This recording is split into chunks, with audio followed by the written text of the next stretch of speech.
Hello guys and gals, Chris the Bonafide Hustler coming to you live from the inside of my office. In today's show, I'm going to run through 10 items that sold on eBay for really awesome profit. So anyways, I'm the Bonafide Hustler on a part-time basis. I'm flipping things that I find from garage sales, estate sales, flea markets, yard sales, pawn shops, swap meets, and big box stores and thrift stores. Put it on places like eBay, Amazon, Craigslist, my antique booth, and other consignment stores in town. I'm one of the owners of the greenroomuniversity.com. Definitely go check it out. Second link down below. But first of all, let's get to the actual program. If you watch right now and it says live, you can interact with the show. It would be hella fun if you put a comment or two. But follow along. I really want to show you guys through the show, and we're going to be doing a lot of screen share for some pictures. And I want to kind of talk about some of these items so that way you can get out there, feel confident, find the items, and know exactly what to do when they're right in front of your face. So some of the stuff, I can't remember if I've done some of these items already. So if I have, just that's cool. But you know, listen to it again because I tried to pick a pretty diverse set of items to where that way, you know, you guys aren't like pigeonholed only into like, let's say, clothing or antiques or, you know, jewelry, for example. Like I kind of like to go diverse, and that way when you go to a garage sale or a thrift store or something, that's where you're more than likely going to find eBay related items. You know, you're not sitting there like only looking at one thing and praying that you'll make some money. So at least if you have a more diverse kind of like approach to everything, you stand a better chance to make good money. So that's what the show's all about today. Make sure you hit the like button if you love the content, and let's get right to the program. So I'm going to do a screen share, and I want you guys to let me know if you can see it. Okay, so I'm going to screen share this one thing. I want to make sure that you guys can see this. We're going to be rifling through all these pictures right here. Let me shout out a couple people in the feed. We have 27 Zach Michaela, Annette Motobiker, Justin Packman, Jen Tex 512, David Graham, Bryson Foss, Lazara, all right, and Marvin the Magic. So what is going on, guys? Good to see you. And yeah, leave a comment if you want. So the first item, I think I have discussed this on my channel, but I will go ahead and reiterate. The funny thing is, while I was going through my 32 kind of gig card and everything, that's where I stored so many images. You know, maybe 20 items after this, there was another one of these, right? It was a red one. So, and I remember both kind of selling for almost exactly the same price. But this one right here, I know I sourced from a Goodwill. This was a $5 lacrosse helmet, but I don't want you guys to hustle any lacrosse helmet. I want you to look for this one. It's called a CPXR. Okay, it's made by Cascade. In fact, most good lacrosse helmets are going to be made by Cascade. So the CPXR is the one you really want to start looking for. You're going to find them in so many different colorways. You might even find them, you know, with school kind of colors on them. You know, for any school that has lacrosse, college teams. You know. But you can kind of see that this one's in good condition. I picked it up for $5. This one sold for about 95 bucks, or maybe $100, like on the dot. But we can kind of look at it right here, like what to look for. I mean, a lot of lacrosse helmets that you see at the thrift stores or garage sales are going to be white. All right, and they do make CPXRs that are white, but the 2 or 3 that I have found in the past 2 years have been different colors, right? And so this one right here, I'll kind of get a side shot and show you what really makes the CPXR a little bit different than others, because you get this side shot right here, you can kind of see that this like chin guard right here it has a very abrupt, almost needle-like you know, angle right here. So it dips down really nicely, and then it kind of spikes up. So that's one of the reasons. That's one of the ways you can see. Start looking for the CPXRs. They all look like that. So, anyways, one of the things that you might notice on the CPXRs, if they're not white, is that it might look like it has cracks on it, because the way that the seams are made, the plastic seams, it almost looks like it has some cracks or some damage, but that's not true. You have to make sure that if you suspect a crack on the helmet, look at the other side and see if that same kind of thing is on the other side, because some of these look like, you know, hairline fractures. But anyways, so here we go. Usually the size on these helmets are right back in there. They're tucked into that little white piece right there. These have an adjustable rear part to keep this thing snugly on your head. Plus, it has a chin strap, which, just like any football helmet, will attach to these little things on the side right here. So let me get you a better view. You can kind of see, maybe in this one, you can see where it would attach right there. Hopefully you can see my mouse pointer. I'm assuming you can, and all you guys are letting me know that you can see this stuff, so that's cool. If you can see my mouse pointer, that's even a bonus, really. So let's go to the let's look at some more pictures. So there you go. You can kind of see the peg right there. These are the exact pictures that made it on eBay, by the way. So these aren't, you know, something I just shot for before the show. I pulled pictures from my, you know, kind of storage card that I have.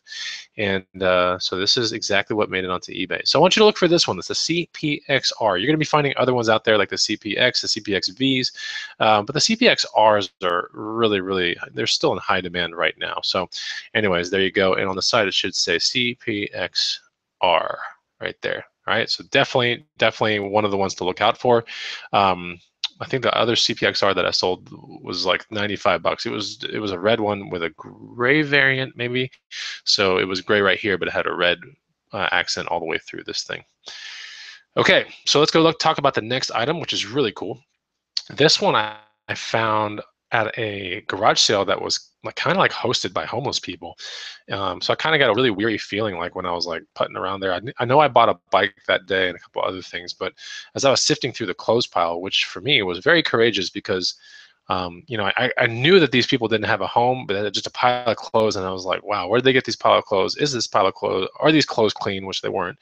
You know, I just felt kind of icky. It was like one of the very first garage sales of the morning, and I remember picking this thing up and going, oh wow, you know, plaid lined, really nice, polo, strong brand, and the best part was that it's waxed. Okay, so it was a waxed cotton, not waxed canvas, which would be a little bit tougher material, but waxed cotton, and it feels almost oily. Like when you pick this jacket up, it feels damp, like it's been drying after it's been washed in water. So, and that's just the way it's going to feel all the time. So it's kind of weird. Like if you've never felt a waxed cotton jacket or a waxed canvas jacket, they feel interesting. Okay. So this is some more pictures that made it exactly on eBay right there. I try to get a non-distracting background for the most part. This is my gym floor. I'm not really a mannequin kind of guy. You know, I don't need a mannequin with 5 different lights hitting it from every angle. Of course, then again, I'm not like the world's largest clothing seller either. I'll get into clothing, but only if it's really, really good clothing. So therefore, I don't, you know, my house is only like 2,000 square feet. Like, you know, even a mannequin starts pushing at the seams of the house, right? So, yeah, I'm a flat lay kind of guy. You can see kind of like the waxed finish. It's almost like an oil finish, and you can kind of see it right there. And it feels wet when you pick it up. It kind of feels damp.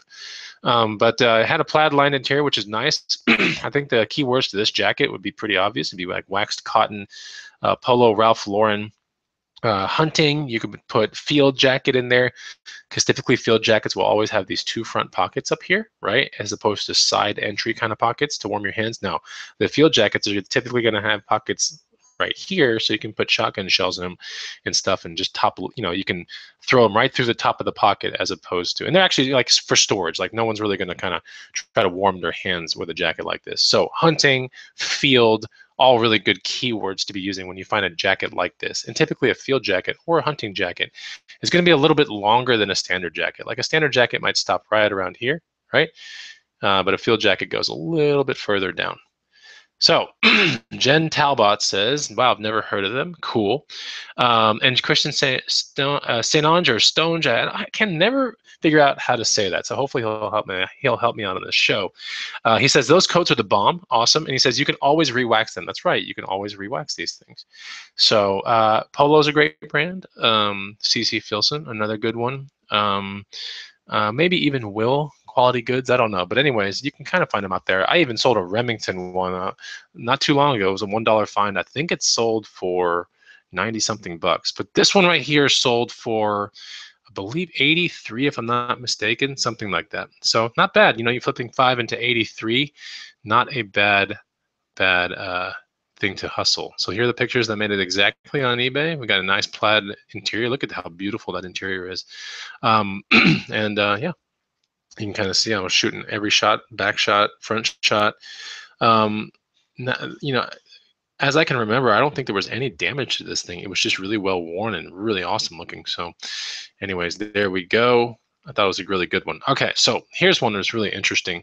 We're going to go through this find. This was a $11 find at a Goodwill that was close to the rich neighborhood in Austin, Texas. Anyways, it's kind of beside the fact because you know, you could find this probably anywhere. But the North Face 1990 Trans Antarctica edition packs or jackets or bottom wear. they're worth serious coin, right? So this one sold for, I believe, $93, if I'm not mistaken. This was an $11 backpack. And this one, there's the patch right there. If you see this patch on any North Face garment, especially with some light blue type colors on it with some black accents, you're probably looking at a Trans-Antarctica 1990 vintage, North Face garment or pack, and you got to pick it up. You got to rescue it. So most people, this would completely fly under the radar of most thrift stores. They might see the North Face and that's cool, and they'll price it like at, whatever, 10 to 30 bucks. But even then, there's still a lot of meat on the bone when you have a Trans-Antarctica 1990 kind of thing. So if you want some homework to do and you're like, oh, okay, that's great. What else should I look for? You're showing me a backpack. How this might be kind of rare to find. It's not that rare. They make the hip packs, backpacks, several different backpacks, and look up the jackets on eBay Completeds, and you will be blown away because the jacket goes for between $500 and about $1,200, and it's really nice. So that's what the bottom of the backpack looked like. And I was shooting every single shot I could. Now, the funny thing is, now when I do backpacks and I do bags, I actually stuff them with bubble wrap, or I'll put pillows in them, so that way they kind of get propped upright and people can kind of get an idea of the storage capacity of these things. And yeah, so this is a nice one. It's called the Ciroc right there. And it's got all kinds of neat little accents to it. But if you didn't know about the Trans-Antarctica edition stuff, you might just pass it by and go, okay, it's just some random North Face backpack that some school kid donated, which most of those you're probably going to want to pass up. But this one right here is a sleeper kind of deal. So there's the interior of it. And it did have one broken little piece. So I made sure to show that, right? It's important. I'm not going to go ahead and fix it. I really don't care to fix it. It's got good value associated to it. There's no reason why I should fix it. Let the buyer fix it, or maybe the buyer doesn't even care. But that's the picture that made it directly on eBay. All right, so hopefully you're enjoying some things here. We have Christian saying, you've gotten my name right many times, and you'll have to help me with your last name too. That's pretty funny. So I believe, let me know how to pronounce that little Saint Ange. Okay, I got it. Okay, cool. Okay, let's talk about the next item. This one right here was purchased at a bicycle garage sale, which basically, a bicycle shop garage sale. So basically this one was found at one of the largest shops in Austin, Texas, called Bicycle Sport Shop. And about once or twice a year, they have a pretty steep 20 to 30% off discount on all their bikes. And they erect the tents outside in the parking lot. And it becomes a really big shindig, right? But one of the interesting things that they do is any like loose parts they have laying around or random things, they're gonna like start cutting crazy deals on them. So I spotted this thing at the garage sale, and this is from an SE, all right, bike. And SE has made bikes back in the 80s, 90s, and it's a pretty solid brand, and they're always known for their BMX type bikes. More specifically, I believe it's the PK Ripper is the one that most people would kind of know SE for. But this right here is a front fork for a 29 wheel size bicycle, right? A cruiser. And I believe they started making 29ers in 2013, maybe 2014. But anyways, I think there was one edition in 2014, 2015 that it was all chrome. It was a good looking bike. So more than likely the person that bought this landing gear, and a lot of them are called landing gears on the side, and that's cool. If you do see landing gear, and it'll be embossed with SC on the side as well, pay attention, because you might be looking at something like this that's worth about $100, right? And I paid 10 for this one, actually, not 20. I paid $10 for this fork, and 10 to 100 is great. I mean, yeah, the box situation was a little annoying because it's was probably like 30 inches long, but it's still relatively flat, so it's kind of like shipping off a board game. And this one right here was in mint condition. It looked great, like hardly any scratches. The landing gear stickers were like completely untouched for the most part. There's a couple little scuffs, but for the most part, anybody could agree that this is pretty much a mint chrome SC fork for the front wheel. And so here's the picture right here, and we have a little scuff right there. Nothing crazy. I mean, this is in impeccable condition. And when we look at this piece of the actual fork, we can tell, has it been mounted a bunch or not with the front wheel on it? And you can see an imprint of a washer. So you can kind of see the imprint of the washer right there. So we know it's been mounted, right? We couldn't call this thing brand new. So I said mint. And of course, it sold within a couple days, actually. It didn't even last a week. So really nice pictures. It's all you really needed. And I know it says SE, I think, on one of the pieces. But It was somewhere up there. So yeah, if you didn't know, if you come up on a, come up on a garage sale and you didn't know what this was, you could take it into a bike shop, right? You could be like, hey, does this fit a 24, a 26, or a 29-inch wheel? And that's all you might really need to know.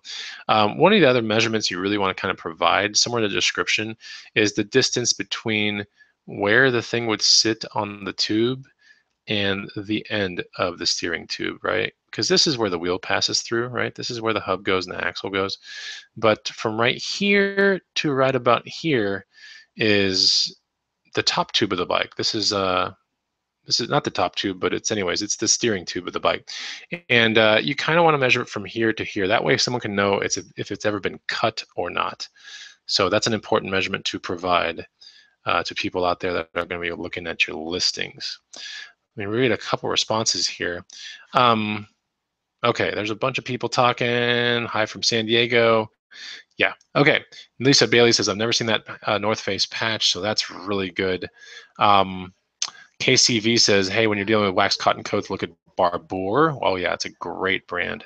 And okay, so let's talk about this next item. We can see what's going on right here. Sorry, my dogs are barking. They're going crazy. But let's see this next item. This was also purchased at the Bicycle Sports Shop garage sale here in Austin, Texas. This, I believe I spent $50 for on, and oh my gosh, my dogs are going ballistic. But they went, this one right here is a $50 fine. With tax, it was about 54 bucks. And this is a little bit older mountain biking shifter technology. It's called SRAM is the brand. And anytime you can find some XX or SRAM XO type stuff, you can kind of see here on the side what I was thinking. When I see 50 bucks for a long cage derailleur, and it says $299.99 is the normal price that they would have asked at any given time in the bikes, in the bike store, right? And the funny thing is about these derailleurs is there are no deals on these things, right? They might cut 20 or 30% off a bike back in the day, and it's not a big deal. But when you try to get a derailleur for your bike, this is what shifts the rear gears of the bicycle, you're probably not going to get a deal on the spot. I mean, they're going to sell you this thing at $299.99, charge you about 20 bucks to mount it and all that kind of stuff. But here it is sitting in its nice recycled cardboard interior. And we know it's been unmounted. It still has the amazing thread locker on the threads of the screws right there. And it's got zero wear and tear. Here I am holding it up, and you can see that a chain has never made it through these jockey wheels. There's no evidence of it. So this definitely goes under new, other with eBay. Okay, so there's new, which would be implied that it would be sealed with some sort of a seal thing, maybe an instruction booklet of some sort. But new other, it's kind of a loose term with eBay, and you can put all kinds of things in new other. If the box is damaged, if the thing is loose, but it's brand new, that could be a new other. So more pictures of the thing so you can let the person kind of understand what's going on. I believe this one right here sold for about, now that I think about it, this is the $50 piece right here. And this was more like maybe 30 or 50 bucks. But either way, I know this one sold for over 100 bucks all day. And that was a nice one. This was probably a $150 sale. And I know that these SRAM XO shifters sold for like 135 or 147, one of those, and these were also like a $50 find as well. So this is SRAM XX. You don't need to really kind of remember what I'm telling you here. What XO or XX, those are basically just the model numbers, right? So here's kind of how they categorize it at the bike shop. This is a 10-speed XX long cage derailleur, blah, blah, blah, $299.99. And then this one would have a sticker. It's a little bit different, but I think I peeled the sticker off on this one. I believe I did. Yeah. So this right here is just basically the shifting mechanism that you would use. And this wire you can see right here would go through a kind of cable housing, and then that wire would end up connecting to this thing right here, right? Or something that kind of looks like this. So here are the shifters, which are a completely different deal, right? Completely different sale deal on eBay. Great condition. These have a foam interior. I tried to, this one right here was kind of loose like the wire. So I kind of looped it all up again and made it look all good and present it just like this on eBay. So this is an XO trigger set, 9-speed rear, index front, blah, blah, blah, blah, blah. If you look at this barcode up, on eBay or something, you're going to find full statistics on somebody's ad that already listed it, and that way you can copy and paste that kind of stuff. Or you can just put SRAM, XO, rear, rear, index, front, what a shifters. Those are really good keywords. Trigger, shifters, whatever. It's pretty easy to list these things, and you know that they're brand new, unmounted, because there's no wear and tear anywhere from where this would grab the handlebar, right? Because these are on the handlebar, and they're really, really responsive shifters. So anyway, something to look out for. SRAM components are pretty interesting. Not all SRAM stuff is worth good money, but any other line that kind of starts with X, it could be XX1, XX, XO. All those are pretty decent lines to look into, especially when you find ones with this carbon fiber kind of finish or carbon fiber type housing, stuff. So that definitely helps the resale for sure on those things. All right, let's go to this next item, which I found at a garage sale and I spent $40 on, I believe. So this is a terrible picture. I know this wasn't the first picture I put up on eBay. And in fact, I don't even know where the first picture is, but we're gonna be talking about this Nintendo 3DS. And you might be thinking, okay, what's so special about this? Why would this even sell for $143? I think that's what it sold for, $140, something like that. It's a 3DS. It's a midnight purple edition, right? So certain editions, whether it be crimson red or midnight purple, have a little bit more pull when it comes to selling it on eBay. So here's a 3DS, had the box, had everything, like freaking manual. Not that you would care. Here's the charger right here. And I believe the stylus was in there somewhere as well. I don't think the stylus was the original stylus, but I know it was there. So here we go, showing that it powers on, charged it up myself. Wiped it completely, and here's it had like a 4 GB card. So if the gigabyte card is like 32 or more, I'll usually keep it, but this one had one just sitting in there, so I just let it go because I really don't care about a 4 GB card. This is a terrible picture that probably never made it on eBay, but you can kind of see right here. These are all the pictures. Yeah, and a 3D. It has an effect. The reason why they call it 3DS is because you can play a game literally in 3D on this screen. So while it's not VR or something like that, it's still a flat screen with some depth to it. And you can turn that down or minimize the 3D effect if you just wanted to play a flat screen kind of game like normal, then you can put it to off. But if you want that 3D effect, you can slide it up. So pretty interesting. Yeah. So I believe I'm shooting this one because there might have been a small micro crack on one of the buttons. See this button right here? It's supposed to kind of wrap around the edge. There was a micro crack, but it really didn't matter. It still sold. Okay, so what you're about to see coming up here is kind of interesting. All these things came from a $10 Starbucks barista machine lot. And when I plugged in the barista machine, I noticed it didn't work. But that's okay, because what's going on through my head is completely different. And what's interesting about the Starbucks barista machine is if you can find it crazy, how do I say it? If you can find it really complete, then you can actually, hold on, let me present all this to you guys. I just realized I can make this even bigger.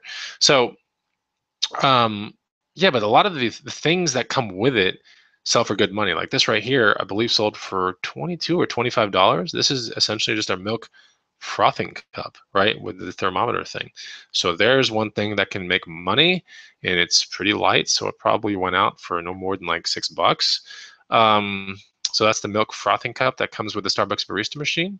There's the temperature thing, bunch of pictures. You have to get 12 pictures up for eBay, right? And it gets kind of annoying sometimes because you're like, dude, you're just spinning this thing in 5 billion different directions just to get your 12 pictures because it's just a milk frothing cup. Like how many more pictures does this thing need? But you got to go to the limit with these things. Here, we have the most expensive piece of the actual unit, okay? And this is called a percolator. This is the part that the coffee grounds go into, and you have to lock it into place. And then the water, the boiling hot water, will come from the water tank. It'll get heated by the unit and then thrown through here, and then thus making it drip out into your espresso cups or your actual coffee cup on the bottom. So it'll have, you've probably seen, I don't know if I need to really explain what's going on here, but if you ever go to a coffee store and you order a latte or a cappuccino or something, they're going to, outside of a drip coffee, they're probably going to get you some espresso beans that are ground in a grinder, and then they're going to pack it down here with a tamper kind of device, and then they're going to slide this thing into some sort of a coffee-looking machine thing. They're going to lock it into place. They're going to hit a switch, and this thing is going to produce liquid espresso. So Anyways, this is called a percolator. If you ever see this, it'll more than likely be attached to whatever, unit that you're messing with, whether it be a Krups or a Krupp. I think it's called a Krupp. They make a bunch of things with percolators. DeLonghi, right? Starbucks barista machines, all kinds of different brands out there. It'd be impossible to cover all the brands. But the Starbucks barista percolator is known to sell for around 40 to 45 bucks if you just kind of hold out for like a couple weeks. Okay. So if you find a Starbucks unit, and typically when you find them, they'll have the percolator to them. And it's only a bonus if you find the rest of the stuff, right? So the percolator, this one was sold between 40 and 45 bucks. The most I've ever charged for a percolator was 45, and the least I've ever sold a percolator for was $39.99. So that's a really good kind of sleeper thing to find. If you are thinking about maybe buying one from a Goodwill and you're like, I'm going to test it, but if it doesn't work, I'm going to return it with a receipt. Well, if it's 10 bucks and there's a percolator on it, then maybe you don't want to return it, right? Sell the percolator, ditch the whole unit if it doesn't work, and then keep certain amounts of things that I'm about to show you. So this percolator is right there. You can kind of see it. I showed that shot right there, blah, blah, blah. I think this is part of a tampering device or something like a tamper device, or it's a different drip kind of thing. Anyway, I don't exactly know what this is all about, but here's another thing you probably want to keep. It sells between about $18 to $24, and this is the drip tray, 3-piece drip tray thing that goes with the Starbucks barista machine. And you're like, wow, it kind of looks like one piece. Well, it all kind of comes out, and it becomes, oh, it's a 4-piece. Sorry, I thought it was a 3-piece. Anyway, so it's a 4-piece set. So if this happens to be there, then yeah, you probably want to try to sell this one between 18 and about 24 bucks. And if you're really lucky, you'll find the authentic shot glasses. I believe I sold these for 15 bucks. And these are the actual shot glasses that come with the Starbucks barista machine. And there they are. See? So that's pretty cool. All right, this next item, and first of all, let me go back to you guys and say what's up, because I can ramble and rant forever on cool stuff like this that I've sold in the past, and it is hella fun. But if you guys are having fun out there, put a couple comments down below. I want to touch base with you guys, and if you're learning some stuff, please hook me up with a like. That would be awesome. And yeah, so let me read some comments that are going on here. KCV says, I always fear getting my fingers in a photo, others' thoughts. I'm okay with holding certain things as long as my hands look okay and stuff, or there's no like bike grease on them. Like, yeah, like put stuff in your hands if you need to. Hands are kind of interesting because they show scale, right? It's kind of like putting a quarter next to something that show like scale. My fear is like shooting something like that polo jacket on the ground and then one of my toes ending up in the picture or something weird like that. And it's happened to everyone. Maybe you miss something or a reflection behind in a mirror and you catch yourself and it's like, oh, that's happened to me a bunch of times. It's like all I have is on it's like a pair of shorts because it's always hot here in Austin, Texas. But if you look hard enough, you can kind of see a reflection. But it's not a huge deal, right? As long as the gist of as long as the focal point of the picture is your item, right? That's the thing in focus. Really, whatever else is in the background should be either out of focus or extremely consistent, okay? So if I'm holding something in my hand and showing it on a picture, it's just like, hey, look at this thing, whatever it is. And yeah, it's a human hand, big deal. People will know, but they'll also understand that there's some sort of scale going on too. So I don't really mind it. I try not to do it, right? But if I have to, then I do. So anyways, Joe Molina says, I love these types of videos, and you hooked me up with a shaka. Thank you so much, man. That is awesome. Christian said, make sure you have a nice manicure. Yeah, so that's what's up. And all right, so let's go more. Oh, here's one. Fancy Fresh says, buy if the whole unit isn't available. Right. I don't touch a Starbucks barista machine if it's just the unit and there's no percolator, and maybe the 4-piece drip tray is sitting there. Like, okay, like, yeah, maybe, but I'm not in the game for really piecing out anything. The only reason I pieced that one out is because it was in a bag at the garage sale. It was 10 bucks and it was sitting in there, and the main unit didn't test out, but everything else was there. I was like, you know what? It takes me no time to put Starbucks ads up. It's really fast, and so that's the reason why I decided to go forward with that. But typically my business model is not to sell things that are less than 30 or 45 bucks. It's just not my thing. But the Starbucks barista stuff, just has a market. If you take a look at Starbucks barista machine, right, and then you put in search on eBay, sort by pre-owned, sort by highest first, and sort by solds, you're going to start seeing those shot glasses, the drip tray, the percolator, like all over the place on the bottom ones. And then you'll start finding that the units themselves with percolators starting out around 50, 60 bucks in non-working condition. They can go all the way up to like $200 if you have a neat, like yellow one or maybe red one. No, there's yellow, there's red, there's white. I think there's green. There's definitely blue. Yeah, so if you find these interesting looking color ones, and if you happen to find those with the percolator, with everything, and the shot glasses, and the actual VHS videotape that came with it back in the day, then yeah, you might be able to get 200, maybe even more, you know. But the Starbucks barista machine is definitely a staple kind of thing that was produced, what, 15 years ago, maybe 20 years ago, and it was just a really good machine. I found a couple that have worked, and it's like I thought about keeping them, but at the same time, it's like, well, you know, the money is good, and may as well just sell it. So anyways, Michael Ferraza says, hey, Chris and everybody, happy Thanksgiving Eve. Hey, man, happy Thanksgiving to you as well. Okay, let's get into the screen share, because I got company. I know that just came over. That's why the dogs were barking their heads off. But let's get back into the screen share and get you guys some information. Like I said, if you're learning something on this program, you got to promise me one thing. Hook me up with a like. That is what I need. All right, this next item was interesting. I was hustling for the green room member, and we come across this guy. In fact, I want to say we were hustling with a green room member when I picked up the entire Starbucks unit. But that green room member was no other than Jameson Philippi. Then he was in the car when I purchased 4 different trucker hats. Maybe it was 5. But I know he kept one. I allowed him to keep one of my little cheddar pieces. I knew this one was going to sell for decent money. I was hoping he didn't pick it. And he didn't pick it, so I was like really pumped. But anyways, all jokes aside, this one was interesting. I think he picked one that had a little bit more like Hawaiian floral theme. I don't know if it said ping or whatever on it, but this one's interesting. This is a ping hat, trucker style, and it was hardly worn, right? Or it had a little bit of wear to it, but it was hardly worn, and it has a really neat kind of pattern to it and everything. So this one sold for about 39 bucks. All the things that you're seeing today are things that have sold, I think, about a year ago. I'm trying to go through this gigabyte card thing, and pull really good pictures from it and train you guys. So it's almost like my storage facility, and it's a way for me to connect with you guys and show you things that I have sold. But all the things that I am showing you still have amazing markets today. So I would never kind of show you something that sold back in the day that you could never really flip today for near exactly what I flipped it for or more, because that's just morally not right to do. So anyways, this right here, $38.74, something like that. And it's a beautiful hat. I mean, we can look at all the pictures. These are the exact pictures that made it on eBay. And, it's hardly worn. I mean, look at this, right? There's like not even really a sweat mark on it. Oh, man, I was so pumped when Jameson didn't take this. But this was I put vintage. I probably put retro. I can't remember what I put on there, but 38 bucks for a $5 hat. I bought 5 for 20, I think. And I think he kept one of them. So, yeah. So shout out to Jameson in the green room. He walked with a pretty good hat. I ain't gonna lie, like he walked with a pretty good one too. But this was the one I was like, oh, please don't pick this so I can sell it on eBay. Yeah. Jonathan Rivera, give this man some likes. What is up? Thanks a lot, dude. That is awesome.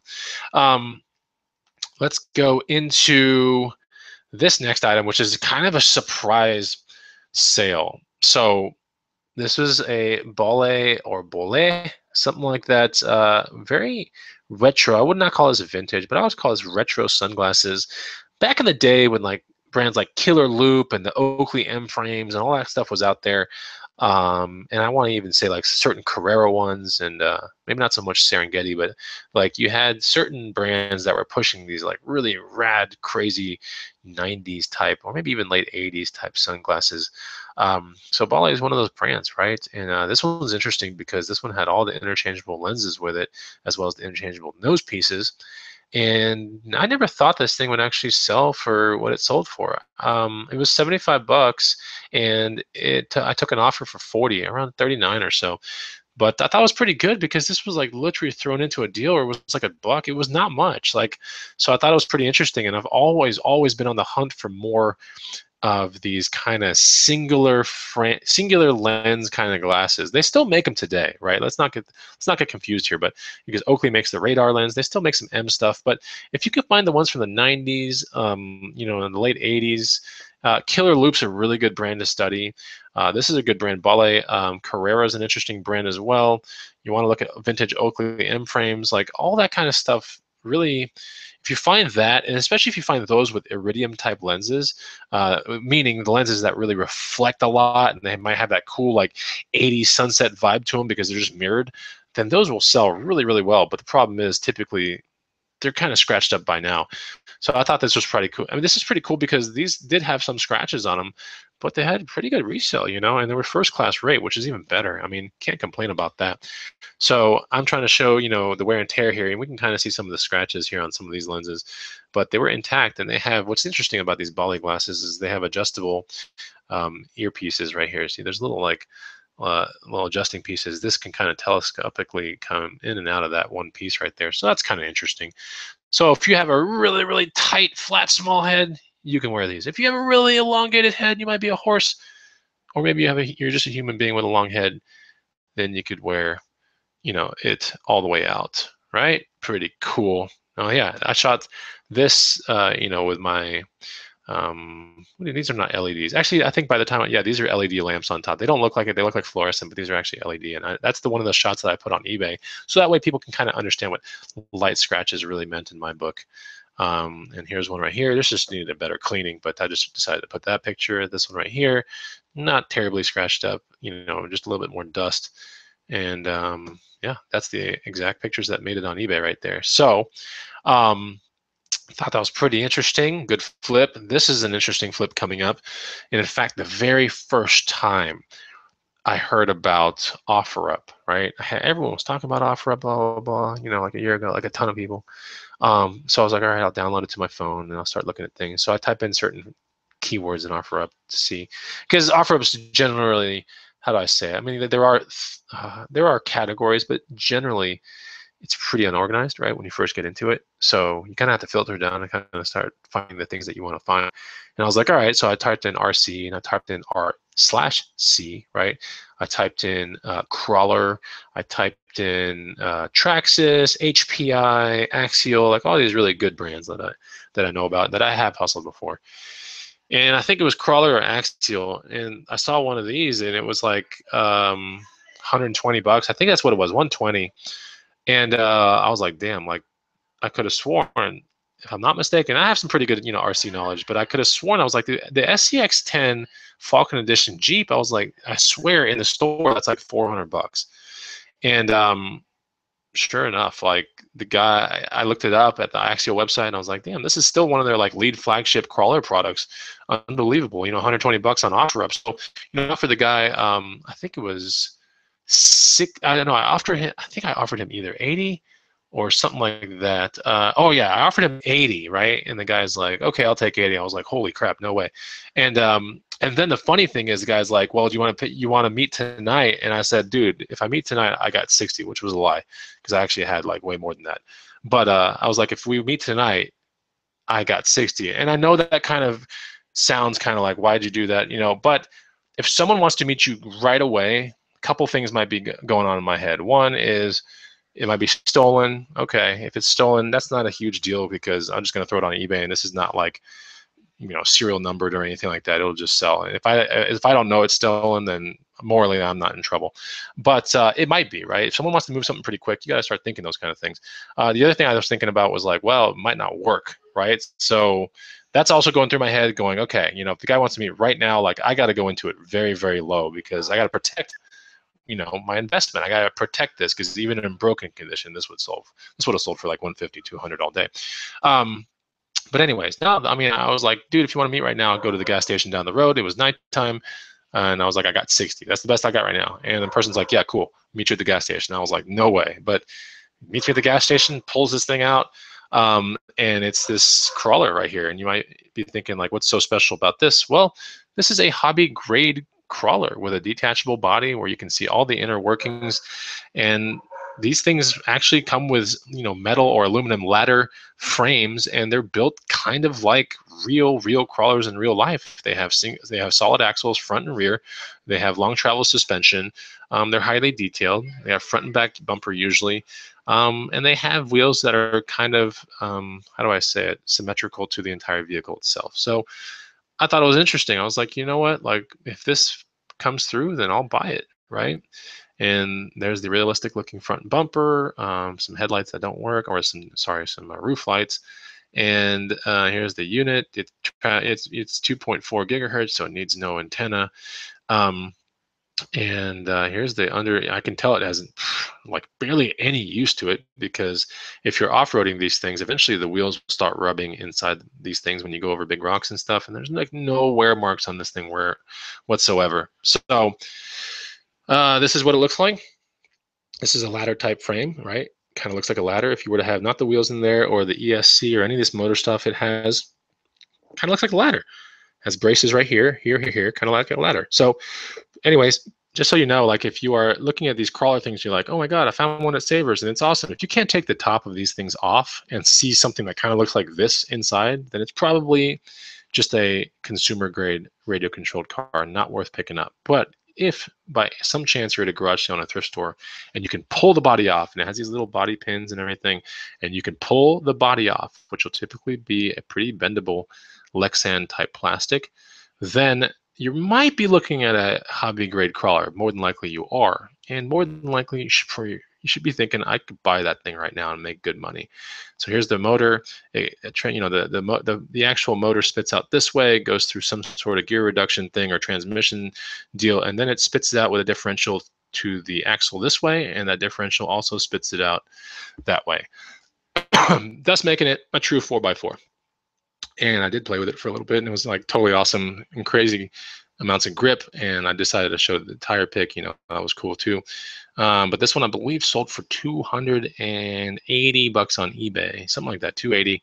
You gotta have to keep in mind, right? It has a little bit of use, and brand new ones were selling on Amazon / in hobby stores in town, $369.99 all the way up to about $400. So someone gets a tiny discount and gets one that's slightly used, and that's basically how eBay works.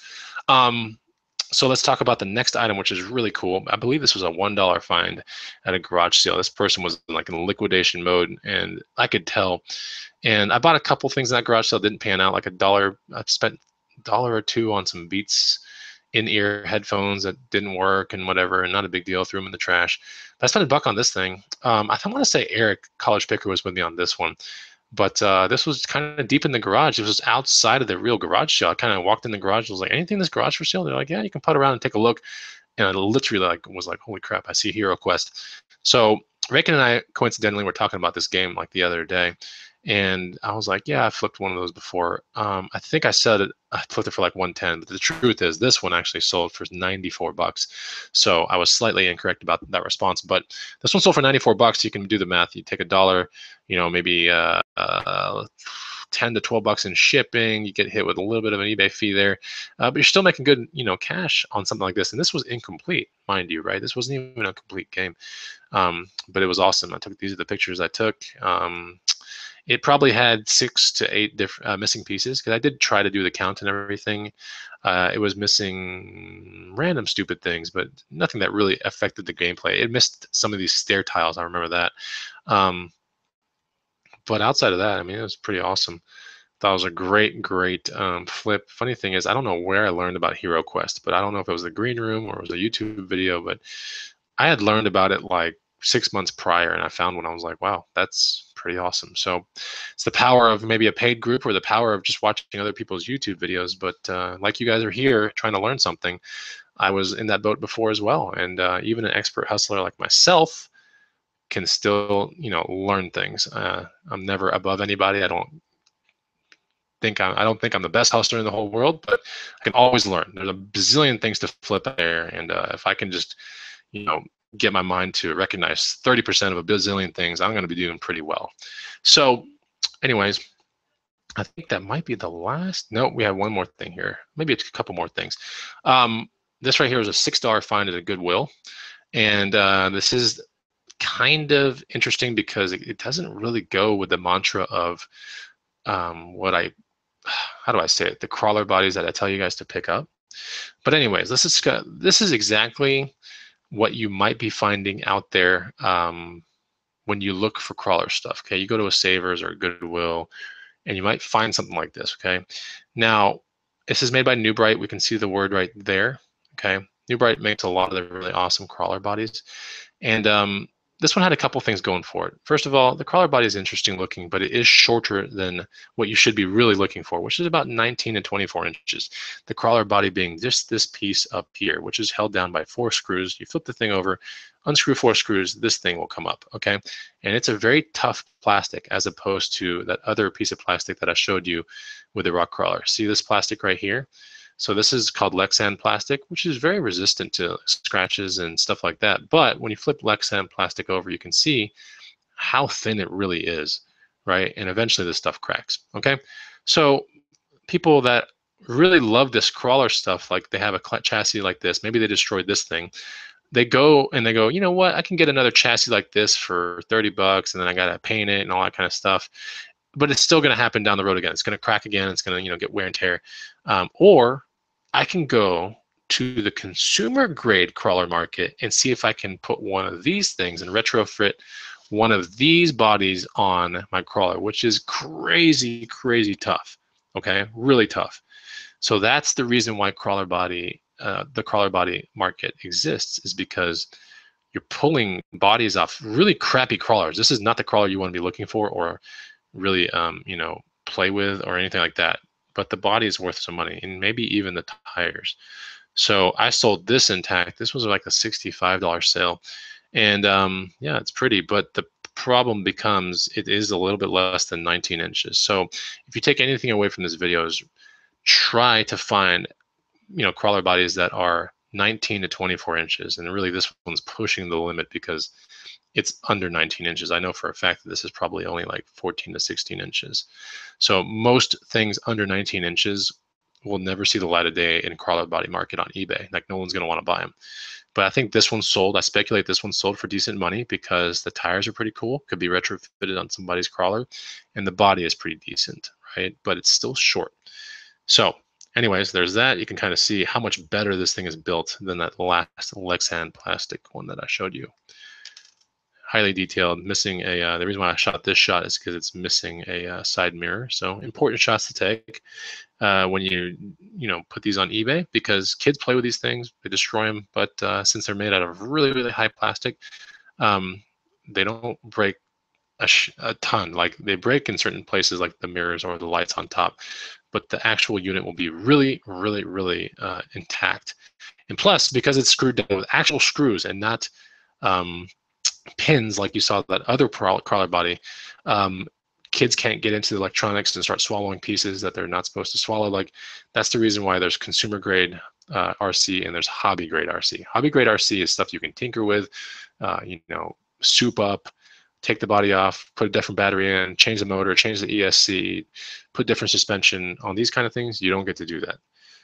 So there's a question in the feed right here saying, Christian St. saying, what is the scale if it is about 16 inches long and about 19 inches long? About 19 inches long, the scale becomes, I think, 1/10. If I'm not mistaken, in fact, let's just go back, because people take the 16 and 25 inch ones and they put them on crawlers that are, that go on these. So maybe this will say it on the front. It should be at 1/10 scale, I would think. I can't really see it doesn't say 1/10. I know it does say right here. So let me try to magnify this for 1 second in my own computer and see. Oh shoot, I have to spacebar this thing. All right, this one says 1/10. Yeah, so this is a 1/10 crawler right here. So they take bodies that are 19 to about 25 inches. They start applying them to crawlers that are about 1/10 to 1/8 to even sometimes 1/6 scale. So crawlers that are like this that you're seeing, this is more like a 1/12 scale or something like that. And yeah, so you gotta be careful when you start getting these like smaller bodies. Sorry if I'm flipping through these pictures a whole bunch, but kind of have to when I make a story, I kind of have to flip around and show you things like that. So here is one of the last items I want to show you guys. This was found at a garage sale for 20 bucks. And this is basically bags, right, for a motorcycle. So it doesn't have to be necessarily a Harley or something, as long as the motorcycle has pannier racks or bag racks. You can put bags like this on them. They have metal adapter pieces that just basically get on the rack. They're detachable too, so you can kind of sling it over your shoulder and do things. But for the most part, these are for motorcycles. If you ever find them like this, you're like, oh, is this for a bicycle? And you feel them, and they have structure to them, and they're hard and made out of leather. It's probably a motorcycle. Okay, a motorcycle like a Cruiser or like a Harley or a Victory or something like that. So this is what they look like. You can kind of even still see the garage dust all over them. I tried to wipe it down as much as I could, but here's the adapter pieces that go on the back of a actual rack. They've got metal on the back. So there's that, and took pictures of that. Really, really high grade quality leather. I even want to say it had buffalo nickels on it as well, which is crazy, but they were kind of bent out of shape just to give an accent, but those were real nickels, by the way. So yeah, you can kind of see how tough this leather is, and I take a shot of that right there. This is a Stockton Leatherworks bag. This one sold. These sold for $123, and there you go. Pretty nice one. Oh yeah, some more stuff. Bonus stuff. I was at a garage sale where E-Money and I spent $40. I believe it was 40 is the number. We spent $40. We picked up a ton of version 3.5, 3.5 books and Dungeon Master guides and all that kind of stuff, and we were all pumped up about it. It's on a video somewhere in my history. And then we picked up these guys, like they were just part of the deal. So $40 for everything, and it was a bunch of these World of Warcraft sealed characters. They were still sealed. They were in there. They were never taken out. And yeah, you can kind of see they're sealed. So this one was the one that sold for the cheapest. This one sold for $33, and then the other ones that you're seeing here sold for $64 a piece, $63, $64. So there was this guy right here, Ildian right here, and then there's another one. I don't know if that's the picture here to show you guys, but it's just like that other one, and that one sold for, so one sold for 63, one sold for 64. This one sold for 33 or $34, and here's the other one right here. Sorry. So Vindicator was sealed, and it sold for good money. I made sure to pad the absolute hell out of this guy because that's what you do when you have stuff like this. This is actual DC Unlimited gear, which is cool. So it's very highly kind of wanted and desired, DC Unlimited stuff. Other cool things when it deals with figures that are highly wanted as well. There's a brand called NECA. That's pretty interesting. You might want to check that out. NECA. Look at the completeds for that. But yeah, the funny thing is, the Dungeon Master guides and all those 3.5 edition 3.5 Dungeons and Dragons stuff, and there must have been 48 to maybe 53 books. I listed them on eBay, and they sold for $500 local pickup. I'm not even kidding. I met the guy outside of a Costco. So that was a really killer score, honestly. Like, we took $40 and damn near turned it into like $600, especially when you do a local pickup and those things weigh in a ton. Like, I was like, no way am I shipping this stuff off. It's going to get super damaged. But local pickup, yeah, that was the second time I've ever done local pickup on eBay. And I thought it was like, holy crap, like, this is great. Like, the dude looked at it, he's like, wow, these are actually in better condition than your pictures really show. And I was like, good, that's a good thing. I was like, hey man, hook me up with some positive feedback when you go home. He's like, absolutely, I'll do it for you. So took his word. I get home about an hour later, positive feedback, the money's mine. So I thought that was really interesting. eBay did take what, $54 that transaction, something like that, but who cares, right? Like, you take $40, turn it into somewhere around $600. Nobody should be mad about that. I think that pretty much does the show. In fact, let me just make sure that was the last stuff to sell. Oh, you know what? We have one more item. I called this thing 10 items sold on eBay for awesome profit, but really, I think we've seen really like 14 or 15 items. So you got crazy bonus items right here. Please hook me up with a like. Let's get to this last item that I think sold for $58. It was a $10 or $11 find at a thrift store.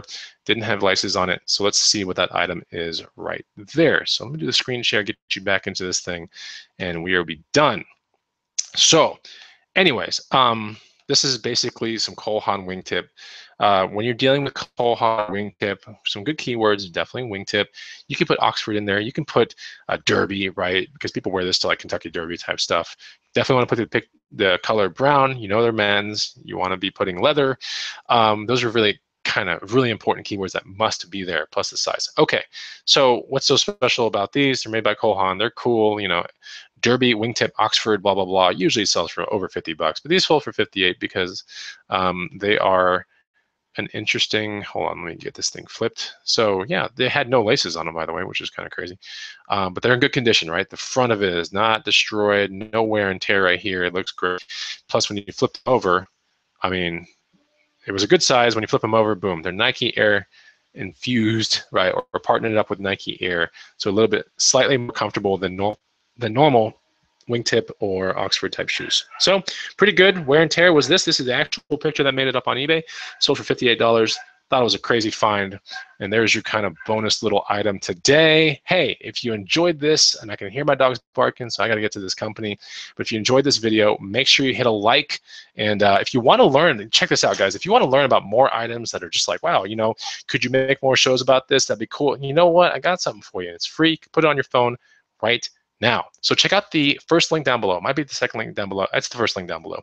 And get this guide, okay? It's 100 amazing items to resell. It's going to highlight 100 awesome items that are bread and butter items that you should start looking for. I'm pretty sure crawler bodies is one of them. But anyways, it'll explain some things for you, tell you exactly how to kind of do like a quick spot check and things like that. And the best part is it's free and it's a PDF and go on your phone. We'll put you on an amazing email list also, so you can get some discounts to the green room and get into the kind of, how do I say it? We have a really good email list behind the scenes that's been curated, and we've built a lot of things back there that no one ever gets to see on YouTube. So anyways, go check it out. It's 100 amazing items to resell. It's the first link down below. Get the guide. And that's pretty much it. I hope you guys enjoyed the video. Hit the like button. I'll see you on the next Bonafide Hustler video. Take it easy and have a good Thanksgiving. Bye-bye.